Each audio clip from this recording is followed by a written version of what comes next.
what makes the human consciousness different from the animal consciousness? A primary factor is the possibility that a human being has for detaching himself from total involvement in the external life, and along with that, the opportunity for evolutionary growth.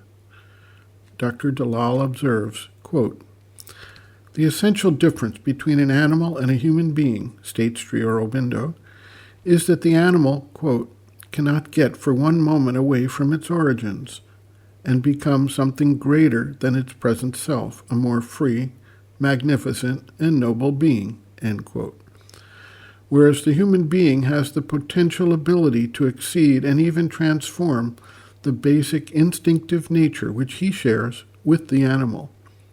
Therefore, whereas the animal always remains an animal, man can grow into a being who is as much above the human being as the human being is above the animal.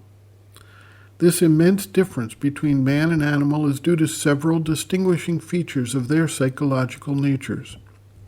First, consciousness in the human being has developed the power of detachment, that is, of standing back and observing things as a spectator. Sri Aurobindo notes, quote, "It, consciousness, is not by its nature detached from the mental and other activities. It can be detached, it can be involved. In the human consciousness, it is, as a rule, always involved, but it has developed the power of detaching itself, a thing which the lower creation seems unable to do. As the consciousness develops, this power of detachment also develops." End quote.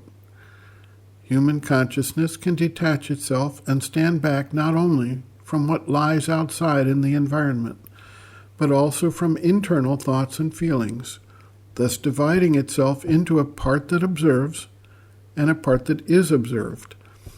This power of detachment makes for a reflective intelligence, which a human being is capable of exercising as distinguished from the reactive intelligence of the animal. With the power of detachment and a reflective intelligence, the human being can control, modify, and overcome the force of instincts and impulses, unlike the animal, which cannot act contrary to its innate nature.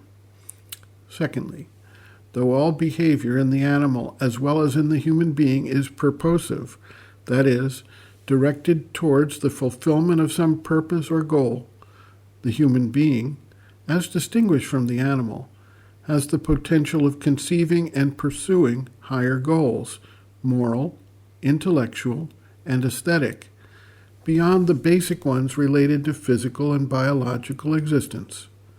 Thirdly, the more highly developed the human being, in contrast to the animal, is discontented with what he is, and feels an urge for growth towards what he conceives to be an ideal state of being.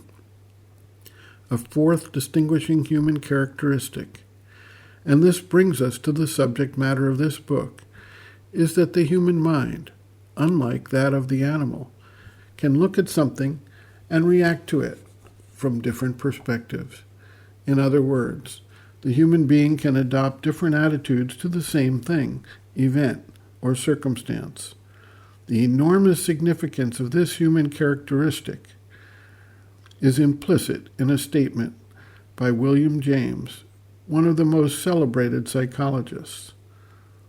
The quote, "The greatest discovery of my generation is that men can alter their lives by altering their attitudes of mind," end quote.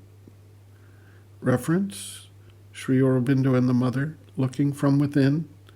Introduction by Dr. Dalal, pages Roman 3 to Roman 4.